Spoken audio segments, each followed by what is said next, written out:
ওয়াকফ এটা হচ্ছে আমাদের ঈমান, এই সম্পত্তি হচ্ছে আমাদের ঈমানের সম্পত্তি। এমনি জায়গা জমি সম্পত্তির মতো ব্যাপার নয়, এটা হচ্ছে আমাদের ঈমানের আঘাত করছে। আর যখন মুসলমানদের ঈমানে আঘাত করে, এ মুসলমান কি করে চুপ করে বসে থাকে? আল্লাহর রাসূলকে আঘাত করলে যেমন আমাদের ঈমানে আঘাত করা হয়, ওয়াকফ সম্পত্তিতে আঘাত করা মানে সেটা আমাদের ঈমানে আঘাত করা। কারণ এটা আমরা আমাদের আল্লাহকে দান করেছি, পৃথিবীর কোনো মানুষকে দান করি না। এটা আমাদের রাসূলকে খুশির জন্য দান করেছি, আল্লাহকে রাজি করার জন্য এই সম্পত্তি আমাদের দান আছে। এই দান সম্পত্তি এটা শুধুমাত্র ঈমানের সম্পত্তি। আর এরা আমাদের ঈমানে আঘাত করেছে। মুসলিম তোমাদেরকে আমাদেরকে সেই জায়গাটা বুঝতে হবে। আজ কিছু গাদ্দার মার্কা মুসলমান বলছে ঠিক করেছে, তো সম্পত্তি তাদের রয়েছে, সেই সম্পত্তিতে কোনো তো আঘাত করে না, সেই সম্পত্তিতে কোনো তো সংশোধন হয় না, সেই সম্পত্তির ব্যাপারে কোনো কথা নেই, সেই সম্পত্তির ব্যাপারে কোনো আলোচনা নাই।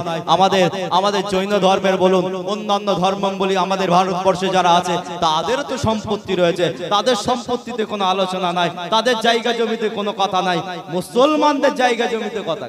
কিসের জন্য এত দুর্বলতা আমাদের ভেতরে? কিসের জন্য এত কমজোরি আমাদের ভেতরে? কিসের জন্য আমাদের ভেতরে না সেরকম প্রোটেক্ট রয়েছে, না সেরকম প্রচেষ্টা রয়েছে, না সেরকম প্রতিবাদ করার মন রয়েছে, না সেরকম প্রতিবাদের আলোচনা করার মন আছে? কিচ্ছু নেই আমাদের ভেতরে। মুসলমানের ক্ষতি করবো কি করে, সেইগুলো মাথায় ঠিক ঘুরছে। মুসলমানের পরের ভাইয়ের সম্পত্তি মারবো কি করে, সেইগুলো মাথায় ঘুরছে। পরের টাকা জমি জায়গা সম্পত্তি লুট করবো কি করে, সেগুলো আমাদের ভেতরে সর্বসময় মাথায় ঘুরছে। অথচ আল্লাহর রাসূলের দ্বীন আমাদের ঈমানের উপরে আঘাত আনছে, অথচ তার বিরুদ্ধে কথা বলার মতো ক্ষমতা নেই। আলোচনা করে নিজেদের ছেলেদেরকে শিক্ষাগুলো দেন, ইসলামের ইতিহাসের যুদ্ধের প্ল্যানগুলোকে শিখান। মোবাইলে ফ্রি ফায়ার খেলে কোনো লাভ নেই, রিয়েল জিন্দেগিতে ফ্রি ফায়ারের মতো খেলতে হবে, সেই চিন্তা ভাবনাটা মাথায় রাখবেন। অনেক শান্তি হয়েছে, মুসলমান অনেক শান্তি দেখিয়েছে, আর অনেক শান্তিও মুসলমান দেখায়। আল্লাহর রাসূল দুরকম শিক্ষা দিয়েছেন। শান্তি হলে সিদ্দিক আকবর তৈরি হও, আর গরমের জায়গায় গরম হলে হায়দারে আলীও তৈরি হও। কথা ঠিক বললাম না ভুল বললাম? আল্লাহর রাসূল এই শিক্ষাও দিয়েছেন, ঠান্ডার জায়গায় আবু বকর সিদ্দিক তৈরি হও, গরমের জায়গায় খাব্বাব তৈরি হও, খুবাইব তৈরি হও। গরমের জায়গায় যে খুবাইব, খাব্বাব, বেলাল তৈরি হও, ঠান্ডার জায়গায় সিদ্দিক আকবর তৈরি হও, ইমামে হাসান তৈরি হও। তিনিও ঠান্ডা প্রকৃতির মানুষ ছিলেন। ইমামে হাসান তৈরি হও। মোবাইলে ফ্রি ফায়ার খেলে কি হবে, মোবাইলে পাবজি খেলে কি হবে? রিয়েল লাইফে চিন্তা আপনারা বলে ভাইজান এত বড় কথা বলছেন, বাড়িতে মাথায় রেখে ভাবলে এটা আপনার চিন্তা ভাবনায় মাথায় আসবে। আজকে বলার মুখ খোলাবার জন্য তারা এই সমস্ত কাজগুলো করেছে। কথা আমার বুঝতে পারছেন তো ভাইজান? বলেন ভাইজান আপনি এই সমস্ত কথাগুলো কেন বলছেন, বড় বড় কথা? না, আমি অনেক চিন্তা ভাবনা করেছি, আমি আমার ছোট্ট মতো জ্ঞানে যেগুলো যতটা আমি ভেবেছি, যতটা অ্যানালাইজ করেছি, সেজন্য আজকে এখানে বলতে আমার মুখ থেকে বাধ্য হচ্ছে। আর আজ তো এত বছর, তো 4-5 বছর আপনাদের কাছে এসেছি, জীবনে কোনোদিন বলি মোবাইলে খেলা বন্ধ করে নিজের রিয়েল লাইফে চিন্তা ভাবনা। কারণ ভারতবর্ষের জমিন যে শান্তির প্রতিষ্ঠা করতে হয়, তো মুসলিমরা এই শান্তি প্রতিষ্ঠা করেছে।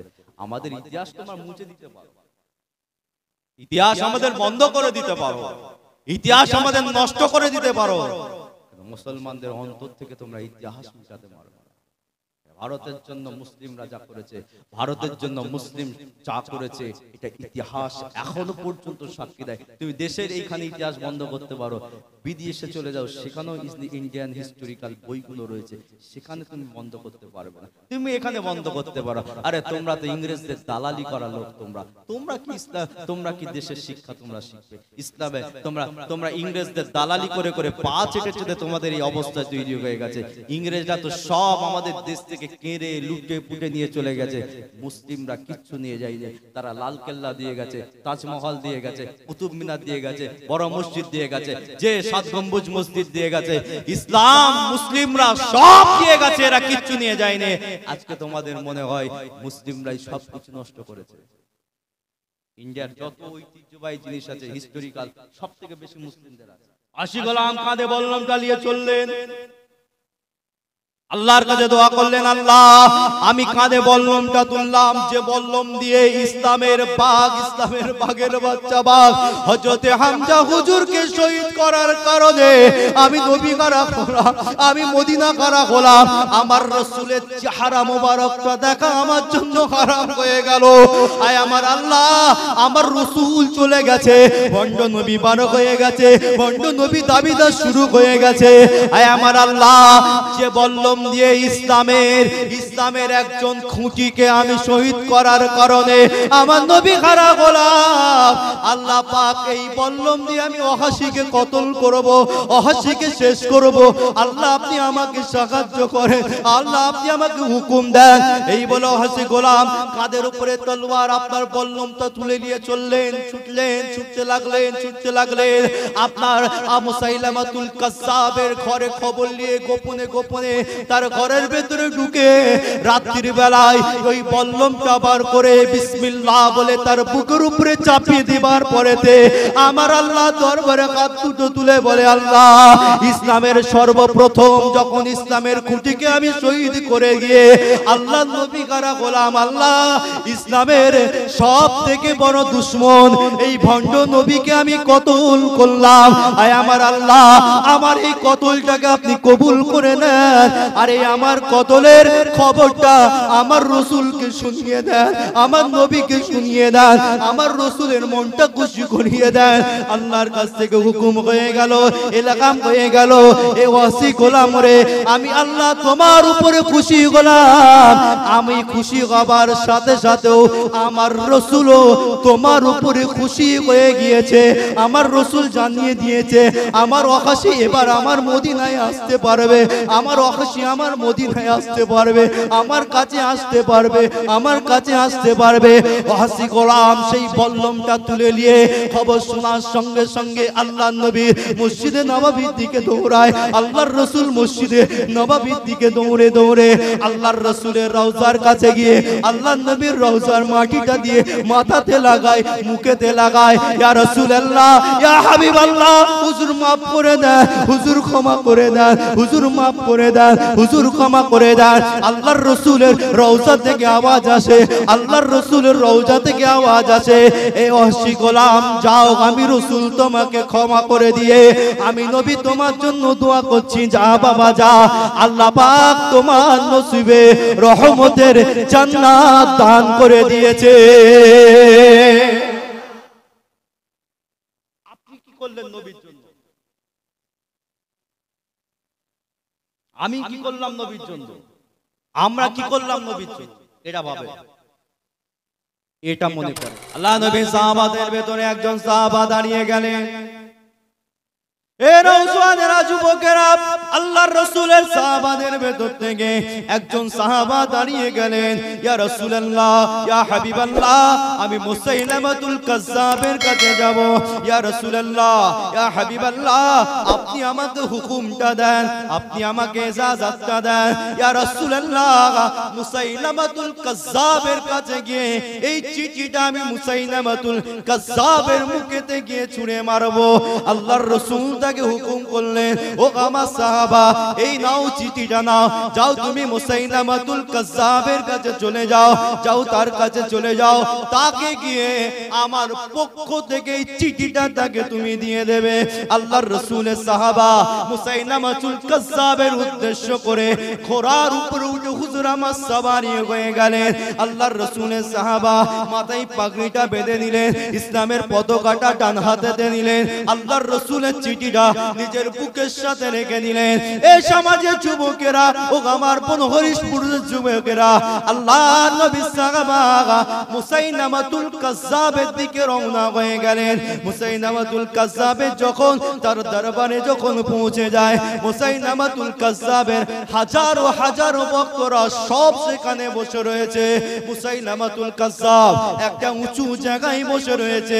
আল্লাহর রাসূলের সাহাবা যখন ইসলামের পতাকা নিয়ে মুসাইলামাতুল কাজ্জাবের দরবারে যখন প্রবেশ করলো, তার এলাকায় যখন প্রবেশ করলো, তার বসার জায়গায় যখন প্রবেশ করলো, আল্লাহর রাসূলের ইসলামের পতাকা দেখে, আল্লাহর রাসূলের কোরআনের পতাকা দেখে মুসাইলামাতুল কাজ্জাব তার সিংহাসন থেকে উঠে দাঁড়িয়ে গিয়ে বলল, কি ব্যাপার, ইসলামের পতাকা নিয়ে কে এসেছো?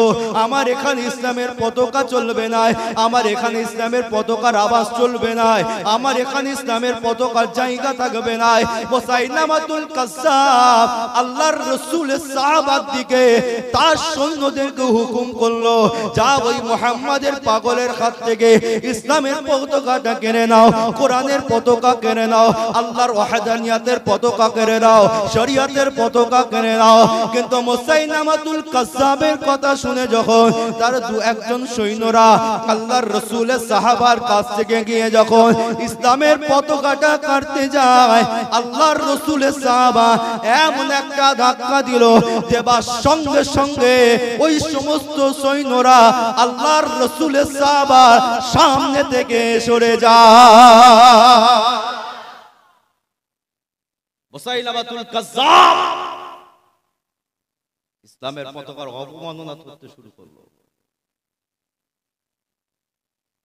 আল্লাহর রাসূল সাল্লাল্লাহু আলাইহি ওয়াসাল্লাম চিঠি দিলেন, এই মুসাইলামাতুল কাজ্জাব, আমি দূত হিসেবে এসেছি, তোমাকে ইসলামের দাওয়াত দিতে আসি, তোমাকে কোরআনের দাওয়াত দিতে আসি, তোমাকে তোমার কাছে দূত হিসেবে আমি এসেছি। দূত কি হয়েছে, কি ব্যাপার? আমার রাসূল এই চিঠিটা তোমাকে পাঠিয়েছে। মুসাইলামাতুল কাজ্জাব সিংহাসনে বসে আছে, উপরে চেয়ারে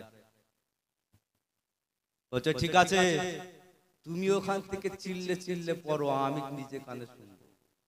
আল্লাহ রাসূল সাহাবাকে বলছেন যে তুমি পড়ো, আমি শুনবো। আল্লাহর নবী সাহাবা বললেন, আমি পড়বো, অসুবিধা নেই তো। তখন বলল, পাশে পুরোহিতরা দাঁড়িয়ে আছে, আরেকটা হুকুম করলো, যা চিঠিটা নিয়ে আয়। আল্লাহ রাসূলের সাহাবা চিঠিটা দিলেন, পুরোহিতটাকে বলছে, তুমি চিঠিটা পড়ো। তার ভক্তরা সব বসে আছে, সব বসে রয়েছে। আল্লাহু আকবার। পুরোহিতটা চিঠিটা খুলেই যখন পড়তে শুরু করলো, এই মুসাইলামাতুল কাজ্জাব, আমি তোমাকে ভণ্ড নবী হিসাবে মানি, আমি তোমাকে অরিজিনাল নবী হিসাবে মানি না। আমি মুহাম্মাদুর রাসূলুল্লাহ সাল্লাল্লাহু আলাইহি ওয়াসাল্লাম, আল্লাহ আমাকে পৃথিবীর জমিনে হক নবী করে পাঠিয়েছেন। তার দরবারে তার পক্ষে সব লোক বসে আছে, আল্লাহর রাসূলের পক্ষে কেউ নাই। যদি আল্লাহর রাসূলের পক্ষে থাকতে হয় তো শুধুমাত্র একজন সাহাবা দাঁড়িয়ে আছে। পাওয়ার দেখেন, ক্ষমতা দেখেন, শক্তি দেখেন, ঈমানি জজবা দেখেন, ঈমানের পাওয়ারফুল কি রকম রাসূল সাহাবাদেরকে তৈরি করেছে। আজকে তো আমরা গাদ্দার তৈরি করছি, আজকে তো আমরা মুনাফিক তৈরি করছি, আমরা ঈমানওয়ালা পাওয়ারফুলওয়ালা মুসলমান তৈরি করতে পারছি না। আমাদের ভেতরে গাদ্দারওয়ালা মুসলমান তৈরি করছে মুসলমানের সমাজ। কিভাবে চিটিংবাজি করবে, কিভাবে দাগাবাজি করবে, কিভাবে পরের মাল কাটবে, সম্পত্তি কাটবে, জায়গা কাটবে, জমি কাটবে, কিভাবে গরিবকে মারবে, তাদের জায়গা জমি টাকা পয়সা সব লুট করবে। আজকের মুসলমান যারা ক্ষমতায় রয়েছে তারা আজকের মুসলমানদেরকে শিক্ষা দিচ্ছে, কিন্তু ইসলামের শিক্ষা দেয় না। রাসূলুল্লাহ সাহাবাদের ঈমানের জজবা শিক্ষা আজকের মুসলমানদেরকে তারা দেয় না। এটাই বড় আফসোস। আমাদেরকে সেই ইমানি পাওয়ারের ক্ষমতা তৈরি করতে হবে। হাজার হাজার কাফের বসে আছে, যখনই পড়েছে যখনই পড়েছে মুসাইলামাতুল কাজ্জাব রেগে গেছে। এত বড় কথা, এত বড় কথা। আল্লাহ রাসূলের সাহাবাদেরকে মুসাইলামাতুল কাজ্জাব আগুন দিয়ে বলে, বল মুহাম্মাদের পাগল, মুহাম্মাদের ভক্ত, তুই আমাকে সত্য নবী হিসাবে মানিস না মুহাম্মাদকে সত্য নবী হিসাবে মানিস? বল, আমাকে নাই নবী হিসাবে মানিস না আমাকে আর মুহাম্মাদকে সত্য নবী হিসাবে মানিস? এই সমাজের যুবকেরা ওইখানেতে, ওই জায়গায় যেখানে হাজার হাজার হাজার হাজার আপনার কাজ্জাবের ভক্ত রয়েছে, মুসাইলামাতুল কাজ্জাবের শ্রোতা রয়েছে, তার পক্ষের মানুষ দাঁড়িয়ে রয়েছে। আল্লাহর রাসূলের সাহাবা তিনি জানেন আমি যদি মুসাইলামাতুল কাজ্জাবকে হক নবী বলে না মানি, সত্য নবী বলে না মানি, ভণ্ড নবী বলে যদি আমি মেনে নিই, আমি জানি আমার শরীর থেকে আর গর্দান থাকবে না, আমি জানি আমার শরীর থেকে আর দেহ থাকবে না, আমি জানি আমি আর মদিনায় ফিরে যেতে পারবো না, আমার বাচ্চাদের কাছে যেতে পারবো না, আমার স্ত্রীর কাছে যেতে পারবো না, আমার নবীর কাছে যেতে পারবো না। এই সমাজের যুবকেরা তাদের ঈমানের পাওয়ার আর ক্ষমতার জজ্বাটা একবার দেখে নিন। আল্লাহর রাসূলের সাহাবাকে যখন বলা হলো, বলো তুমি কাকে বিশ্ব নবী বলে মানো, কাকে হক নবী বলে মানো, কাকে সত্য নবী বলে মানো, কাকে ন্যায় নবী বলে মানো। আল্লাহর রাসূলের সাহাবা কোনো মনে ভয় নাই, কোনো মনে ডর নাই, কোনো মনে চিন্তা নাই। আল্লাহর রাসূলের সাহাবা বুকটা চওড়া করে ঈমানি পাওয়ার দিয়ে, ঈমানের ক্ষমতা দিয়ে মুসাইলামাতুল কাজ্জাবকে বলেছিল, হে মুসাইলামাতুল কাজ্জাব, তুই হচ্ছে ভণ্ড নবী, তোর নসল হচ্ছে ভণ্ড, তোর খানদান হচ্ছে ভণ্ড, তোর রক্ত হচ্ছে ভণ্ড, তোর বংশ হচ্ছে ভণ্ড। হে মুসাইলামাতুল কাজ্জাব, আমি তোমাকে হক নবী বলে মানি নাই, সত্য নবী বলে মানি নাই, ন্যায় নবী বলে মানি নাই। আমি মুসাইলামাতুল কাজ্জাব তোমাকে ভণ্ড নবী বলে মানি, তোমাকে খারাপ নবী বলে মানি, তোমাকে তোমাকে তোমাকে ভণ্ড নবী বলে মানি। আর আমি আমার রাসূলকে, আমার হাবিবকে, আমার লাবিবকে, আমার তাবিবকে, আমার মুস্তাফা জান রহমতকে আমি আমার হক এবং সত্য আল্লাহর রাসূল বলে মেনে নিলাম। আল্লাহ আল্লাহ জিন্দাবাদ জিন্দাবাদ। আপনার আমার মনে ভয় টুনটুন করছে। আমাদের ঘরে যদি কেউ একজন পেটো বোম মারে না, ঘর থেকে আর বেরোবে। বুঝতে পারছেন তো নাকি? আর কথা বুঝতে পারছেন তো ভাই? আমাদের ঘরে যদি ওই যে দেয়ালে ফাটায় বোম, যদি দু চারটে ধুম ধাড়াক্কা করে দেয়ালে মারে না, ঘর থেকে বেরোনো ভুলে যাবো। হ্যাঁ বেরোস্তি রে, বেরোস্তি রে। ওখানে আল্লাহর রাসূল সব একা বাঘের বাচ্চা বাঘের মতো দাঁড়িয়ে আছে, কাউকে ভয় পায়, মরবো শহীদ হয়ে। এটাই তো মুসলমানের ঈমানের সবথেকে বড় পাওয়া, এটাই মুসলমানের ঈমানের সবথেকে বড় জজবা, যেটা সারা পৃথিবীর মানুষেরা ভয় পায়। যে মুসলমান মওতের পরোয়া করে না, মওতের ভয় পায় না, যদি এরা মরতে হয় আল্লাহর জন্য, রাসূলের জন্য, দ্বীনের জন্য, কোরআনের জন্য, ঈমানের জন্য, যদি এদের মরতে হয়, এদের মওতটা শহীদি মওত হয়ে যায়, শহীদি মওত হয়ে যায়, শহীদি মওত হয়ে যায়। সারা পৃথিবীর মুসলমানদের এটাই সবথেকে বেশি পাওয়ার। আজকের পাওয়ার টাকার কাছে বিক্রি করছো তোমরা। আজকে তোমাদের ঈমানের ক্ষমতা পয়সার কাছে বিক্রি করো। আল্লাহর রাসূলকে জবাব দেবে কিয়ামতের ময়দানে, অবশ্যই জবাব দিতে হবে, অবশ্যই জবাব দিতে হবে। গাজায় দেখে কিভাবে বোম্বিং করছে, ওরা কি মুসলিম ভাগ করে করে মারছে? সেখানে হাম্বালি আছে, শাফি আছে, মালিকি আছে, সব আমাদের মুসলিম আছে, আহলে হাদিস আছে, বেরেলি আছে, শিয়া আছে, সব রয়েছে। কিন্তু মারছে কি শিয়া আলাদা করে, বেরেলি আলাদা করে? যখন মারছে সুপাটে মারছে, দ্বন্দ্ব আলাদা জায়গায়, একতা তৈরি করে। এই বনহরিশপুরের সরজমিন, যেখানে হুজুর কেবলাদের সাথে আমাদের দীর্ঘদিনের একটা সহবত আর মুহাব্বত ফুরফুরা সিলসিলার সাথে আছে। আমি তো এই হয়তো 2-3 বছর 4 বছর মনে পাই আমি আসি, হয়তো খুব জোর হুজুর কেবলারা যারা চলে গেছেন তাদের সাথে এই সরজমিন বনহরিশপুরের সম্পর্ক আজকের ফুরফুরার সাথে নয়। আমাদের ভিতরে দ্বন্দ্ব মিটান, ফাসাদ মিটান, জায়গা জমি সম্পত্তি দ্বন্দ্ব আলাদা জায়গা, নিজেদের ভিতরে পারিবারিক সমস্যা আলাদা। একতা তৈরি করেন, নিজেদের ভিতরে ভাগাভাগি বন্ধ করে মহাব্বত তৈরি করেন, কাঁধে কাঁধ মিলানোর চেষ্টা করেন। আর পরিস্থিতি যেদিকে আগাচ্ছে বড় কঠিন জায়গায় আগাচ্ছে। এরা আমাদের ঈমানে আঘাত করেছে। ওয়াকাফ এটা হচ্ছে আমাদের ঈমান, এই সম্পত্তি হচ্ছে আমাদের ঈমানের সম্পত্তি। এমনি জায়গা জমি সম্পত্তির মতো ব্যাপার নয়। এটা হচ্ছে আমাদের ঈমানের আঘাত করছে। আর যখন মুসলমানদের ঈমানে আঘাত করে, এ মুসলমান কি করে চুপ করে বসে থাকে? আল্লাহর রাসূলকে আঘাত করলে যেমন আমাদের ঈমানে আঘাত করা হয়, ওয়াকফ সম্পত্তিতে আঘাত করা মানে সেটা আমাদের ঈমানে আঘাত করা। কারণ এটা আমরা আমাদের আল্লাহকে দান করেছি, পৃথিবীর কোন মানুষকে দান করি না। এটা আমাদের রাসূলকে খুশির জন্য দান করেছি, আল্লাহকে রাজি করার জন্য এই সম্পত্তি আমাদের দান আছে। এই দান সম্পত্তি এটা শুধুমাত্র ঈমানের সম্পত্তি। আর এরা আমাদের ঈমানে আঘাত করেছে। মুসলিম তোমাদেরকে আমাদেরকে সেই জায়গাটা বুঝতে হবে। আজ কিছু গাদ্দার মার্কা মুসলমান বলছে ঠিক করেছে, সময় আসতে দেরি নয়, যেদিন কর্মস্থানে শুতে দেবে না, ধরবে আর চিমনির ভেতরে ছুঁড়ে ফেলে দেবে। ধরবে, মরে গেছে, কর্মস্থানে জায়গা না, সোজা চিমনিতে ফেলো, যাও চিমনিতে ফেলো।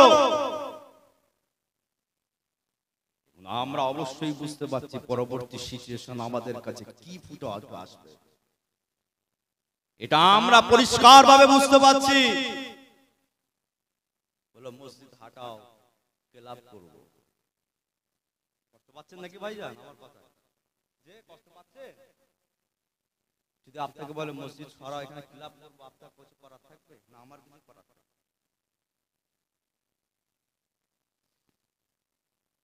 এখন মুসলমান আমরা যদি আমাদের জায়গা ধরে প্রতিবাদ যদি আমরা করতে পারি, অবশ্যই সেই জায়গাটা ফিরে আসার জায়গা আছে, অবশ্যই আছে। প্রতিবাদ আমাদের করতে হবে, কিন্তু প্রতিবাদটা কিভাবে করতে হবে, কি অ্যাঙ্গেলে করতে হবে, এগুলো যারা মাথায় বড় বড় যারা নেতৃত্বরা বসে আছে সেটা তো তারা রেডি করবে।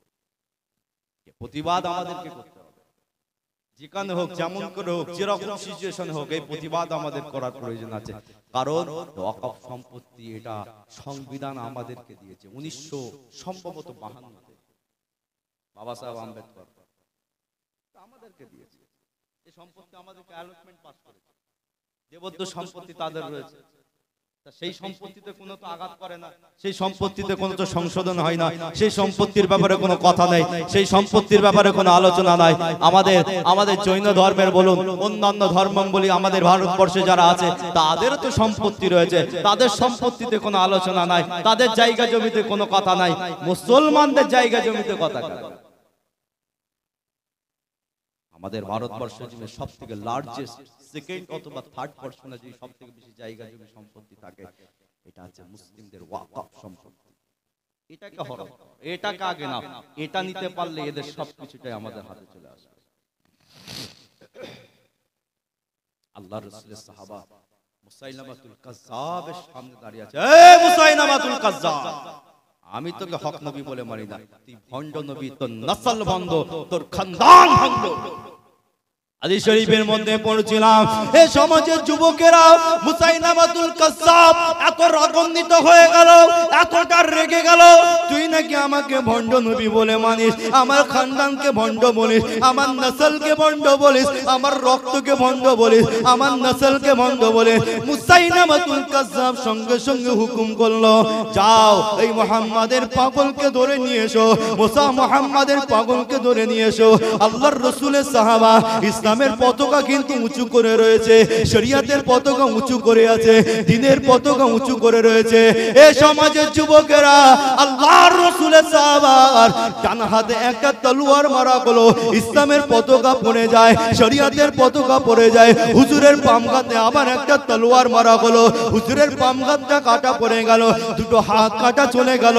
মুসাইলামাতুল কাজ্জাব বলে, এ মুহাম্মাদের পাগল, দেখ আমার শক্তি, দেখ আমার ক্ষমতা, দেখ আমার পাওয়ার, এখনো পর্যন্ত সময় রয়েছে, আমাকে সত্য নবী বলে মেনে নে, হক নবী বলে মেনে নে, আমাকে সত্য ন্যায় নবী বলে মেনে নে, তাহলে তোর জীবনটা এখনো বাঁচিয়ে রেখে দেবো।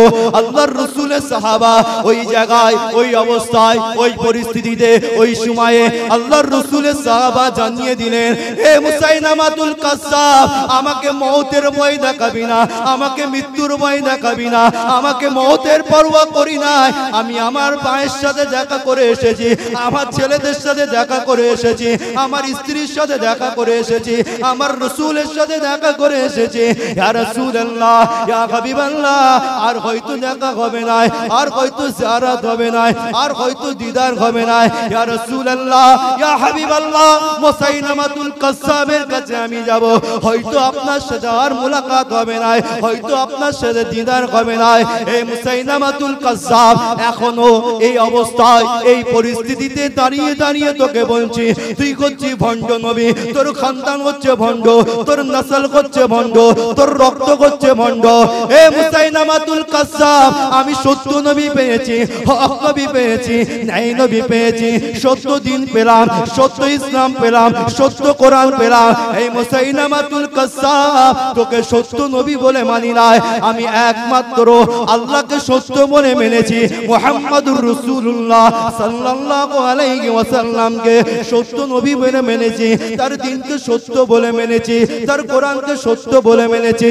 এ মুসাইলামাতুল কাজ্জাব, আমার শরীরে এক ফোঁটা রক্ত পর্যন্ত যদি থাকে, আমার অন্তর থেকে আল্লাহ এবং তার রাসূলের মুহাব্বতে এক যারা পরিমাণ তুই ছাড়তে পারবি না। কি করবি কর, তোর কি ক্ষমতা আছে কর, তুই মারবি মেরে দে, অসুবিধা নেই, মমতের ভয় করি, মার আমাকে, মমতের ভয় করি। মুসাইলামাতুল কাজ্জাব এতটা রেগে গেলেন, হুজুরকে শহীদ করে দিলেন, হুজুরকে শরীর থেকে গর্দানটা আলাদা করে দিলেন। এরা রাসূলের জন্য, দ্বীনের জন্য, কোরআনের জন্য, আল্লাহর ইসলামকে প্রতিষ্ঠা করার জন্য, আমাদেরকে মুসলমান বানাবার জন্য এদের ঈমানের পাওয়ার দেখুন। আর আমাদের ঈমান টাকার কাছে বিক্রি করে মুনাফিক। আজকে আমাদের ঈমানটা এই জায়গায় চলে এলো, আমাদের ঈমানটা এই জায়গায় চলে এলো, আফসোস।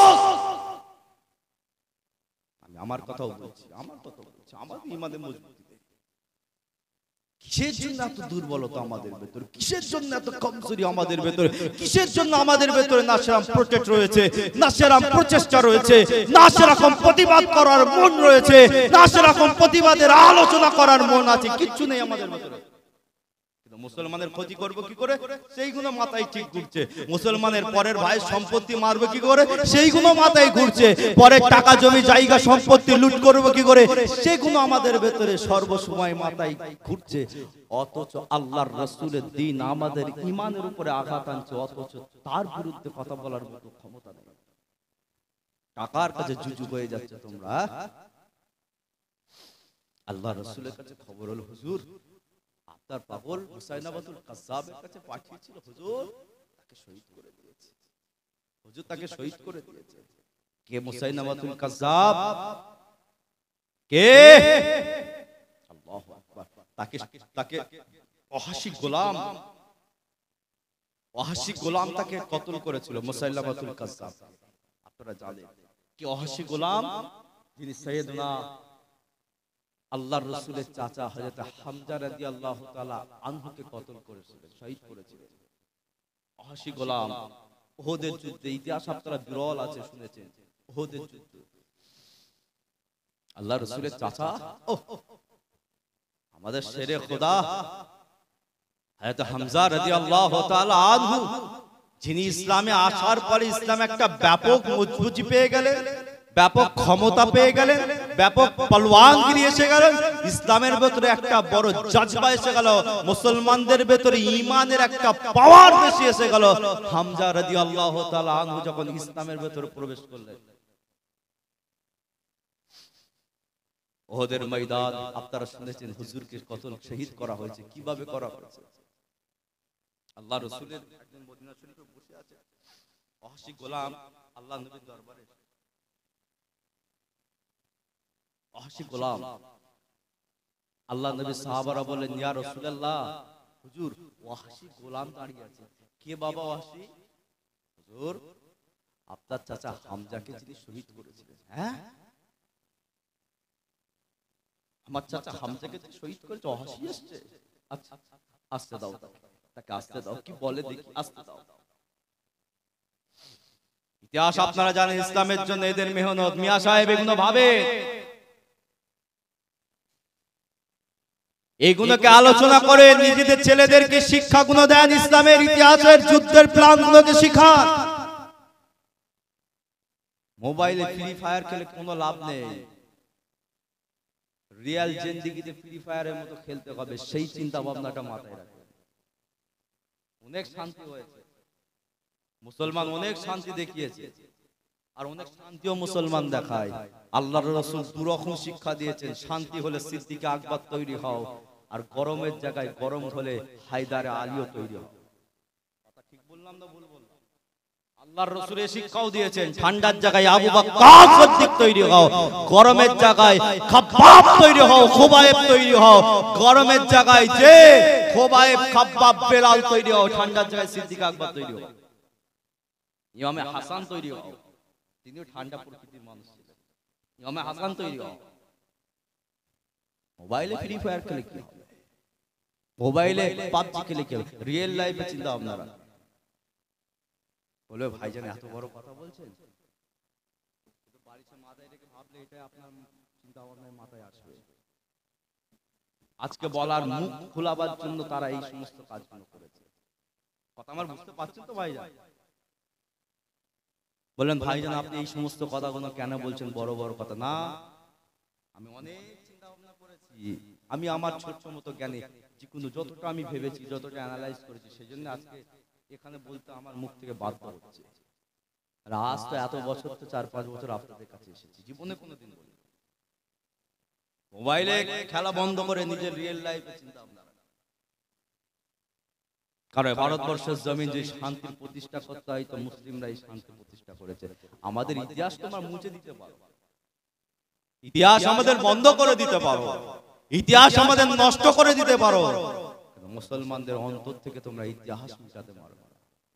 ভারতের জন্য মুসলিমরা যা করেছে, ভারতের জন্য মুসলিম যা করেছে, এটা ইতিহাস এখনো পর্যন্ত সাক্ষী দেয়। তুমি দেশের এইখানে ইতিহাস বন্ধ করতে পারো, বিদেশে চলে যাও, সেখানেও ইন্ডিয়ান হিস্টোরিক্যাল বইগুলো রয়েছে, সেখানে তুমি বন্ধ করতে পারবে না। তুমি এখানে বন্ধ করতে পারো। আরে তোমরা তো ইংরেজদের দালালি করা লোক, তোমরা কি ইসলাম, তোমরা কি দেশের শিক্ষা তোমরা শিখবে? ইসলামে তোমরা ইংরেজদের দালালি করে করে পা চেটে চেটে তোমাদের এই অবস্থা তৈরি হয়ে গেছে।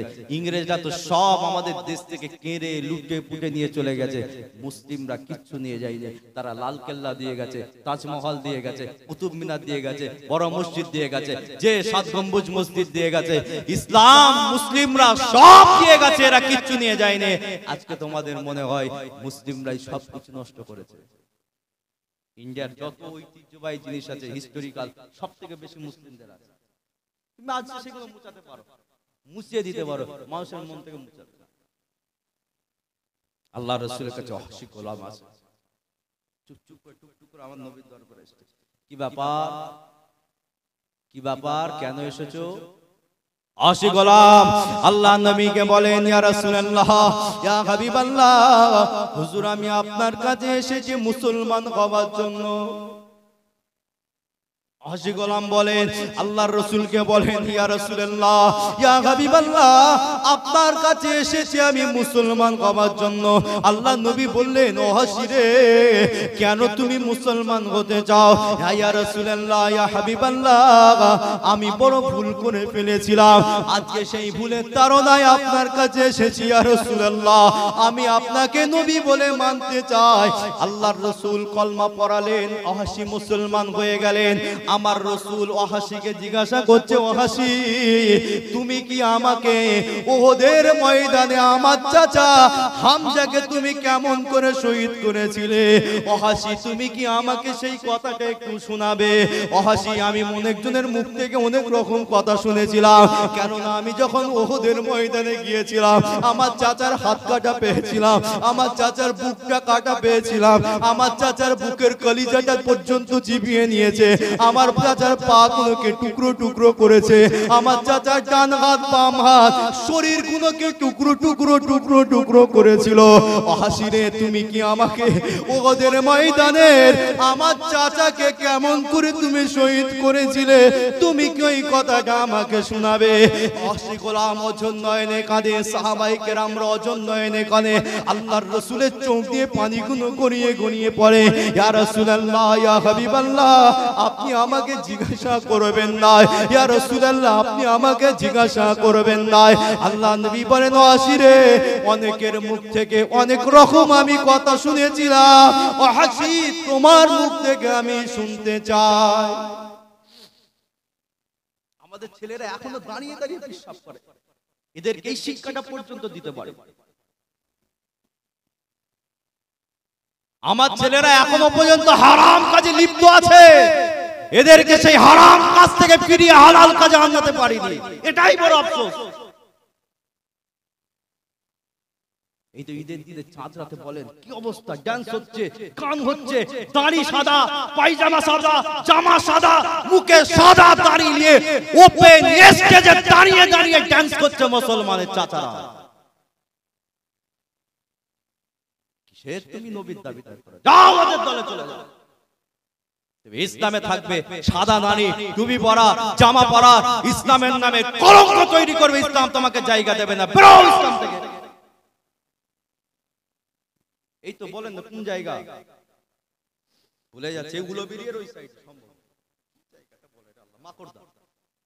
আপনারা জানেন গাড়ি যাচ্ছে, আমার গাড়ি পর্যন্ত লাফাচ্ছে, এত আওয়াজ।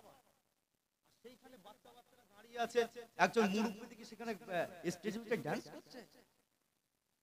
আমার মনে হচ্ছিল নেবে দু চারটে ধুমধারাক্কা দিয়ে দিই, আবার ভাবছি নতুন জায়গা কি হবে আল্লাহ। আপনি বলেন কাকে কি শিখাবে? এরা আবার বলছে আল্লাহ কেন বিচার করছে না? কিসের আল্লাহ বিচার করবে? আল্লাহ তোমার হাত দিয়েছে, ব্রেন দিয়েছে, শক্তি দিয়েছে, ক্ষমতা দিয়েছে, প্রতিবাদ করার মুখ দিয়েছে, তোমার সেই রকম সব অ্যাবিলিটি দিয়েছে, আর তুমি বসে বসে বলছো আল্লাহ করবে, আল্লাহ করবে, আল্লাহ করবে। যদি আল্লাহই করতেন তাহলে আমাদের নামটা বলেছে সালাউদ্দিন আইয়ুবী হুজুর রাহমাতুল্লাহ আলাইহি, তিনি তো এই কথাটা তানার শব্দ ইতিহাসে পড়ছি না, তানার শব্দ চয়ন বলেছিলেন, তিনি কথাটা বলেছিলেন যদি আল্লাহ পাকই সব করতেন তাহলে মসজিদুল আকসা আমরা ফতে করতে পারতাম না। আল্লাহই তো মসজিদুল আকসাকে আমাদের হাতে দিয়েছে, সব তো আল্লাহ দিচ্ছে। খাবার জন্য লাফালাফি কেন? টাকা পয়সা ইনকামের জন্য মারামারি কেন? আল্লাহর কাছে চাও, আল্লাহ দাও আমাকে, টাকা দাও, পয়সা দাও, খাবার দাও আমাকে, খাও, আমাদের দরকার নেই, চুপ করে ঘরে বসে থাকবো চুরি হাতে করে।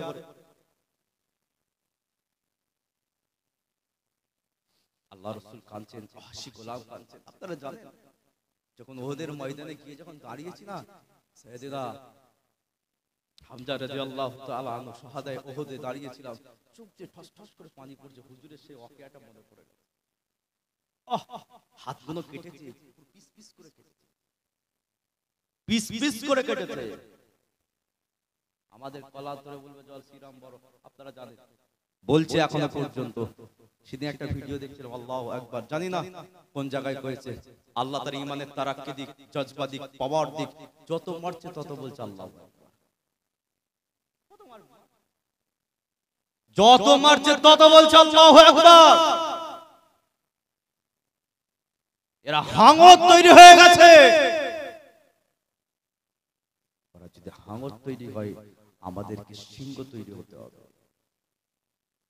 সাইফুল্লাহ নামের মানুষ সারা পৃথিবীতে ঘুরছে, এই শব্দের অর্থ কি বলেন তো? আল্লাহর তরবারি।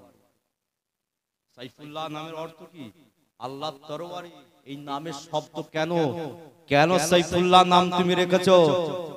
আল্লাহর তরবারি তো এই জন্যই নামটা তোমার আব্বা তোমার আম্মা পছন্দ করে রেখেছে, যাতে তুমি সাইফুল্লাহ আল্লাহর তরবারি হয়ে পৃথিবীর জমিনে বাঁচতে পারছো। কিন্তু না, সেই মুসলমান গাদ্দারের তরবার হয়ে পৃথিবীর জমিনে ঘুরছে। ইসলামের জন্য তোমার তলোয়ার ওঠেনি, যা উঠেছে নিজের পাশের বাড়ি ভাইয়ের উপরে উঠেছে, বাপের উপরে উঠেছে, মায়ের উপরে উঠেছে, পরিবারের উপরে উঠেছে, পাশের বাড়ি গরিবদের উপরে তোমার তলোয়ার উঠেছে, ইসলামের উপরে তোমার তলোয়ার ওঠেনি। একজনের নাম সাইফুল্লাহ ছিলেন, খালিদ বিন ওয়ালিদ। তার নাম শুনলে বুক থরথর করে কেঁপে যেত, খালিদ বিন ওয়ালিদ। ওহ, কি পালোয়ান, কি ক্ষমতা, কি শক্তি! রোগা মানুষ ছিলেন, বিশাল যে একদম হাই ফাই বডিওয়ালা সব মানুষ ছিলেন। আল্লাহ রাসূলের সাহাবারা বিশাল হাই ফাই বডিওয়ালা সব মানুষ নয়, রোগা মানুষ ছিলেন, রুটি খাওয়া মানুষ ছিলেন তারা। তাদের ঈমানের ক্ষমতাটাই একা 100 জনের মতো লড়তে পারতেন। আসি ভালো বলো। আল্লাহ রাসূল যখন বদর উহুদের যুদ্ধ যখন কমপ্লিট হয়ে গেছিলেন, আল্লাহ রাসূল উহুদের ময়দানে গিয়েছিলেন। যায়েদ সাকান রাদিয়াল্লাহু তাআলা আনহু বলেন, আল্লাহ রাসূল একজন সাহাবা ছিলেন, আনসারী সাহাবা। যখন উহুদের ময়দানে আল্লাহ রাসূলকে 4-5 জন সাহাবা ঘিরে আছে, আল্লাহ রাসূলকে 4-5 জন সাহাবা ঘিরে আছেন যাতে রাসূলের দিকে কোনো আঘাত না আসে, তার ভিতরে যায়েদ সাকান রাদিয়াল্লাহু তাআলা আনহু বলে একজন সাহাবী রাসূল, তিনিও সেখানে আমার রাসূলকে গার্ড করে দাঁড়িয়ে আছেন। না, আমার রাসূলকে কোনো আঘাত করতে দেব না। যায়েদ সাকান রাদিয়াল্লাহু তাআলা আনহু, ইতিহাস পড়েন মিয়া সাহেব, যায়েদ সাকান রাদিয়াল্লাহু তাআলা আনহু সেই সাহাবী রাসূলের কাছে তীরেরও বল্ল মেলো, বুকটা পেপার থেকে ওপার হয়ে গেল। সাহাবী রাসূল রাসূলুল্লাহর সামনেতেই শুয়ে পড়ছেন আর চিৎকার করে আওয়াজ দিয়ে বলছেন, এই আমার সাহাবী রাসূলরা, আমি যায়েদ ইবনে সাকান আমার রাসূলের শরীরের হেফাজতের জন্য আমি কতল হয়ে যাচ্ছি, শহীদ হয়ে যাচ্ছি। তোমাদেরকেও কথা দিয়ে যাচ্ছি, তোমাদেরকেও জবান দিয়ে যাচ্ছি, তোমরা হায়াতে থাকা অবস্থায় যেন আমার রাসূলের কোনো আঘাত না হয়, কষ্ট না হয়, আমার রাসূলের কোনো যেন আঁচ না আসে। যদি আমার রাসূলের উপরে কোনো আঘাত এসে যায়, কাল হাসরের ময়দানে আল্লাহর সামনে তোমাদের জবাবদিহি করতে হবে। কোথায় ইমানের পাওয়ার তাদের! যায়েদ সাকান রাদিয়াল্লাহু তাআলা আনহু আস্তে আস্তে শুয়ে পড়লেন, তার চোখটা রাসূলুল্লাহর চোখের দিকে তাকিয়ে আছে। সুবহানাল্লাহ বলে, চেহারায় রাসূলের দিকে তাকিয়ে আছে। আল্লাহ নবী যায়েদ সাকানের দিকে তাকায়, যায়েদ সাকান আমার নবীর দিকে তাকায়। আল্লাহর রাসূল চোখের ইশারাটা বুঝতে পেরে গেছেন। এই সমাজের যুবকেরা, আল্লাহর রাসূল যায়েদ সাকানের কাছে চলে গেলেন। যায়েদ সাকানের মাথাটা নিয়ে আল্লাহর নবী নিজের রান মুবারকের উপরে রাখলেন।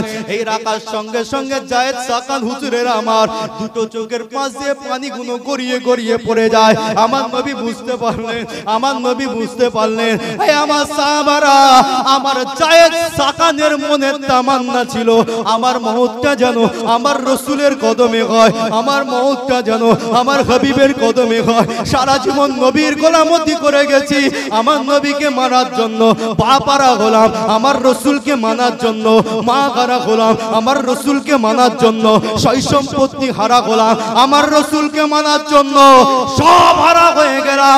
আমি যায়েদ সাকান, আমার জীবন চলে যাবে কোনো পরোয়া করি নাই, জান চলে যাবে কোনো পরোয়া করি নাই, জীবন দিয়ে দেব কোনো পরোয়া করি নাই। আয় আমার আল্লাহ, আমার মনের একটাই আশা, আমার মওতটা যেন আমার নবীর কদমে হয়, আমার মওতটা যেন আমার রাসূলের কদমে হয়। আল্লাহ নবী সাহাবাদের উদ্দেশ্য করে বলেন, আয় আমার সাহাবারা, তোমরা জানো না যায়েদ সাকানের দোয়াটা আল্লাহ পাক কবুল করে নিয়ে আমি রাসূলুল্লাহ আমার কদমের উপরে তার মওত নসিবে হয়ে যায়।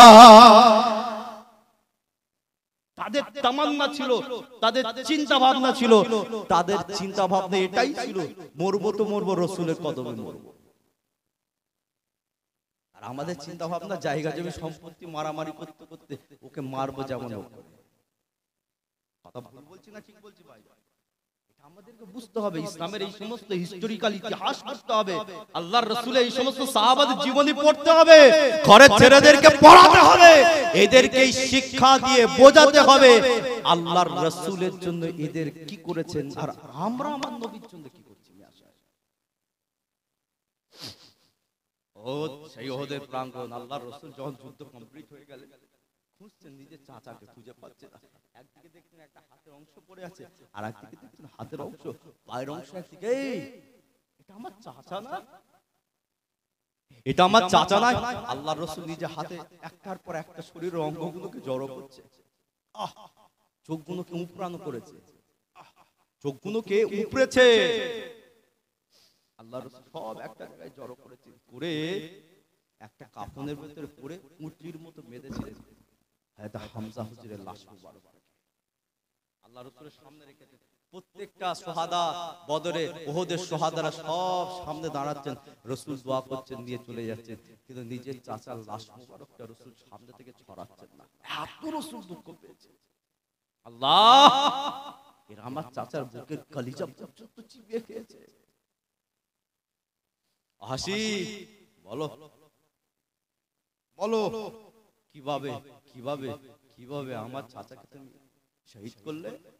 হাসি গোলাম ওই সময়ে আল্লাহর রাসূলকে বলেন, চোখ দিয়ে পানি গড়িয়ে গড়িয়ে পড়ে, ইয়া রাসূলুল্লাহ, ইয়া হাবিবাল্লাহ, শেরে খোদা হযরতে হামজা রাদিয়াল্লাহু তাআলা আনহু, বাংলার বাঘ, আপনি ইসলামের বাঘ, ইয়া রাসূলুল্লাহ, ইয়া হাবিবাল্লাহ, হুজুর আমার যখন তিনি ওহদের ময়দানে যুদ্ধ করছিলেন, বাঘের বাচ্চা বাঘ এমন ভাবে যুদ্ধ করছিলেন, হুজুরের সামনে আসার মতো কারো ক্ষমতা হয় নাই, এত দ্রুতর সাথে তলোয়ার হুজুর আমার চালাছিলেন, কারোর সামনে ক্ষমতা হয় না হুজুরের সামনে থেকে আঘাত করার। ইয়া রাসূলুল্লাহ, ইয়া হাবিবাল্লাহ, আমি অনেক চেষ্টা করেছিলাম হুজুরকে সামনে থেকে আঘাত করব বলে, কিন্তু ইয়া রাসূলুল্লাহ আমি হুজুরকে সামনে থেকে আঘাত করতে পারি নাই। ইয়া রাসূলুল্লাহ, ইয়া হাবিবাল্লাহ, হামজা রাদিয়াল্লাহু তাআলা আনহু যখন আগিয়ে যাচ্ছিলেন আমি একটা পাথরের একটা আড়ালে লুকিয়ে পড়েছিলাম। হুজুর যখন আগিয়ে গেলেন আমি ওয়াহশী গোলাম পিছন দিক থেকে হুজুরের দিকে আমি পল্লমটা ছুঁড়ে মেরেছিলাম, পাথরের গা থেকে হুজুরের দিকে পল্লমটা ছুঁড়ে মেরেছিলাম।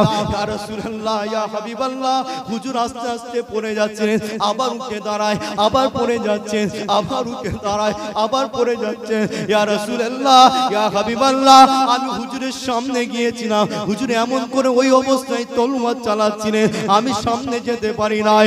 ইয়া রাসূলুল্লাহ, ইয়া হাবিবাল্লাহ, হযরত হামজা বাঘের বাচ্চা বাঘ হুজুর আমার আস্তে আস্তে হুজুর আমার শহীদ হয়ে গিয়েছিলেন।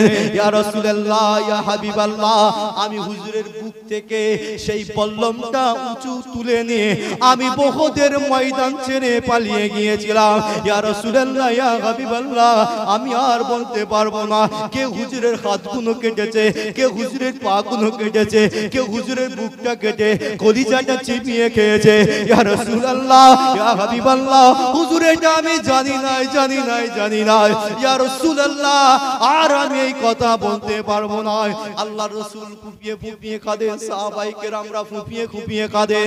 আমার নবী ওই সময় বললেন, ও হাসি রে, তুমি আমাকে নবী বলে মেনেছো, আমার আল্লাহকে আল্লাহ বলে মেনেছো, ইসলাম তুমি কবুল করে নিয়েছো। ও বাবা হাসি, আমি নবী তোমার উপরে খুশি আছি বাবা, আমার আল্লাহ তোমার উপরে খুশি রয়েছে, কিন্তু হাসি তুমি আজ থেকে আর মদিনা শরীফে জীবনে আসবে না, আমি নবী আমার সামনে তুমি আর আসবে না। ও হাসি, তুমি আমার দরবার থেকে চলে যাও, আর বাবা আমার সামনে তুমি এসো না, কেননা তোমার চেহারাটা দেখলে আমার চাচার কথা মনে পড়বে, তোমার চেহারাটা দেখলে আমার চাচার শহীদের কথা মনে পড়বে, তোমার চেহারাটা দেখলে আমার চাচার ওহদের ময়দানের সেই সমস্ত সিচুয়েশন গুলো আমার চেহারার উপরে ভেসে আসবে। ও বাবা হাসি, তুমি আমার দরবার থেকে তুমি চলে যাও। হাসি গোলাম আমার নবীর সামনে দাঁড়িয়ে দাঁড়িয়ে বলেছিলেন, ইয়া রাসূলুল্লাহ, ইয়া হাবিবাল্লাহ, হুজুর আপনি তাড়িয়ে দেবেন না, হুজুর আপনি দূর করে দেবেন না, হুজুর আপনার সামনে থেকে আমাকে তাড়িয়ে দেবেন না। ইয়া রাসূলুল্লাহ, আপনাকে না দেখে কেমন করে আমি বাঁচবো? ইয়া রাসূলুল্লাহ, ইয়া হাবিবাল্লাহ, আপনার চাচাকে শহীদ করার জন্য এত বড় পানিশমেন্ট ইয়া রাসূলুল্লাহ আমাকে দেবেন না, আপনার সামনে থেকে দূর করে দেবেন না, আপনাকে হারা করে দেবেন না। ইয়া রাসূলুল্লাহ, না আপনার কাছে দিয়ে আমাকে রেখে দেন। আল্লাহর রাসূল বলল, ও হাসি রে, তুমি আমার কাছে থেকে নাও, যাও বাবা তুমি আমার সামনে থেকে চলে যাও। হাসি গোলাম সেই বল্লমটা কাঁধে তুলে নিয়ে আল্লাহর রাসূলের দরবার থেকে বেরিয়ে যায় আর বলতে লাগে, আমার আল্লাহ, ইসলামের জন্য বড় ক্ষতি করে ফেললাম, কোরআনের বড় ক্ষতি করে ফেললাম, আমার চাচা হযরত হামজাকে শহীদ করার কারণে আজকে আমি নবীর দরবার খাড়া গোলাম, আমার রাসূল খাড়া গোলাম, আমি বেঁচে থাকা অবস্থায়, আমার রাসূল হায়াতে থাকা অবস্থায় আর হয়তো আমার নবীর সাথে দেখা হবে না, আমার নবীর দিদার হবে না, আমার রাসূলের চেহারা দেখা হবে না, কিন্তু আমার আল্লাহ যে বল্লম দিয়ে আমি হামজা হুজুরকে শহীদ করার কারণে আজকে আমি মদিনা খাড়া হয়ে গেলাম। আয় আমার আল্লাহ, আমি আপনাকে সাক্ষ্য নিয়ে কথা বলছি, এই তলোয়ার দিয়ে, এই বল্লম দিয়ে ইসলামের বড় শত্রু, ইসলামের বড় শত্রু যে হবে, আমি ওয়াহাশী গোলাম তাকে আমি শহীদ করব, তাকে আমি কতল করব। আয় আমার আল্লাহ, আপনি আমার দোয়াকে কবুল করে নিন। এরা নবীর দরবার পর্যন্ত ছাড়তে চায়, আর আমরা সেই নবীর সেই ঈমান আজকে আমাদের কাছ থেকে হরণ করছে। আমাদের মুসলিমরা হাসছে, মিষ্টি বন্টন করছে, এরা মিষ্টি বন্টন করে রাস্তায় খাওয়াচ্ছে, আর যারা আমাদের ঈমানকে কেড়ে নিচ্ছে তাদের স্লোগান কাচ্ছে।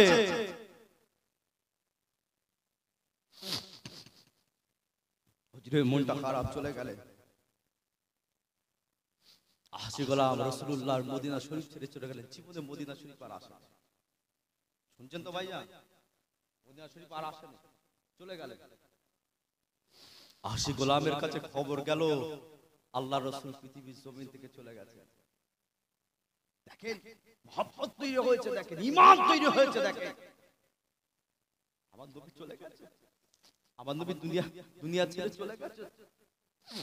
আশি গোলাম কাঁদে, সেই বল্লমটা তুলেছে, আল্লাহ আমার নবী আমাকে বলেছে মদিনায় আসবে না, আমার সামনে আসবে না, আল্লাহ আজকে আমার নবী চলে গেছে না, আমি এত হতভাগা, এত খারাপ যে আমি এই অবস্থায় আমার রাসূলের চেহারায় আমার মোবারকটা শেষ অবস্থায় দেখতে পাবো না।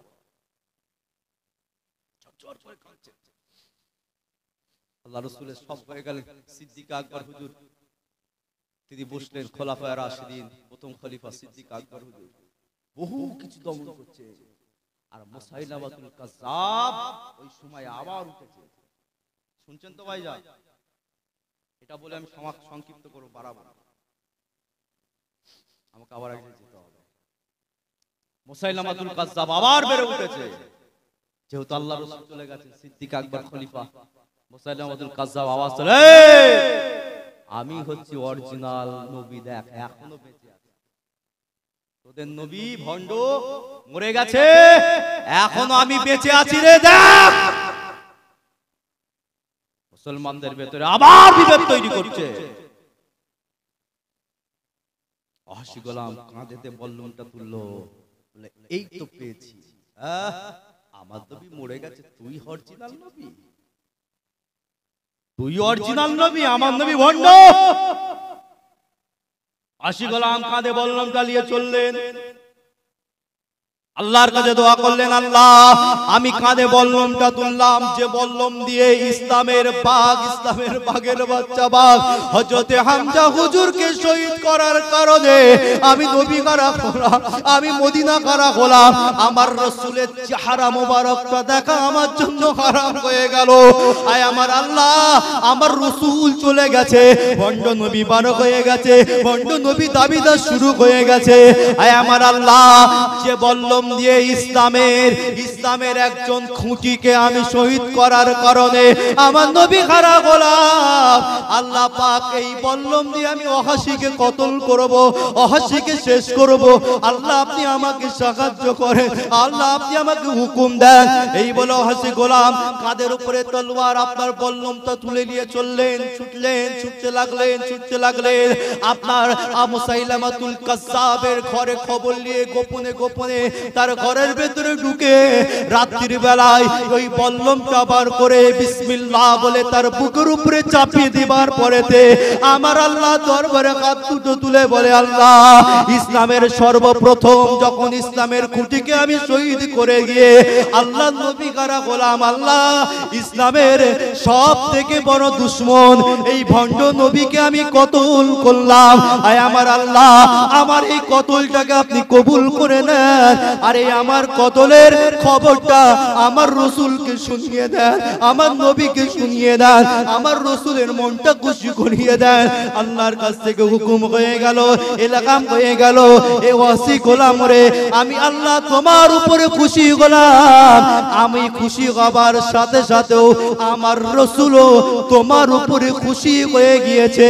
আমার রাসূল জানিয়ে দিয়েছে আমার ওয়াসি এবার আমার মদিনায় আসতে পারবে, আমার ওয়াসি আমার মদিনায় আসতে পারবে, আমার কাছে আসতে পারবে, আমার কাছে আসতে পারবে। ওয়াসি গোলাম সেই বল্লমটা তুলে নিয়ে খবর শোনার সঙ্গে সঙ্গে আল্লাহর নবী মসজিদে নববীর দিকে দৌড়ায়। আল্লাহর রাসূল মসজিদে নববীর দিকে দৌড়ে দৌড়ে আল্লাহর রাসূলের রওজার কাছে গিয়ে আল্লাহর নবীর রওজার মাটিটা দিয়ে মাথাতে লাগায়, মুখেতে লাগায়, ইয়া রাসূলুল্লাহ, ইয়া হাবিবাল্লাহ, হুজুর মাফ করে দেন, হুজুর ক্ষমা করে দেন, হুজুর মাফ করে দেন, হুজুর ক্ষমা করে দেন। আল্লাহর রাসূলের রওজা থেকে আওয়াজ আসে, আল্লাহর রাসূলের রওজা থেকে আওয়াজ আসে, এ ওয়াসি গোলাম যাও, আমি রাসূল তোমাকে ক্ষমা করে দিয়ে আমি নবী তোমার জন্য দোয়া করছি, যা বাবা যা, আল্লাহ পাক তোমার নসিবে রহমতের জান্নাত দান করে দিয়েছে। আপনি কি করলেন নবীর জন্য? আমি কি করলাম নবীর জন্য? আমরা কি করলাম নবীর জন্য? এটা ভাবে, এটা মনে করেন। আজকের আমার টপিক, আমার আলোচনা, আমার বিষয়বস্তু একটা বিষয়বস্তুর উপরে ছিল। রাসূল কি করলেন, সাহাবারা কি করলেন, তাদের ঈমান তৈরি করলেন কিভাবে, মজবুতি দিলেন কিভাবে, ঈমানের পাওয়ার দিলেন কিভাবে। আর আজকে আমরা ঈমান হরণের পাওয়ার, কিভাবে ঈমান নষ্ট হবে সেই পাওয়ার দিচ্ছি। ঈমানের মজবুতির পাওয়ার কোথায়, এটা তৈরি করে। আল্লাহ আমাদের সহি সমাজ বুঝদান, আল্লাহ বলার থেকে শোনার থেকে বেশি বেশি আমল করার তৌফিক দান করেন। বলেন আল্লাহুম্মা আমিন।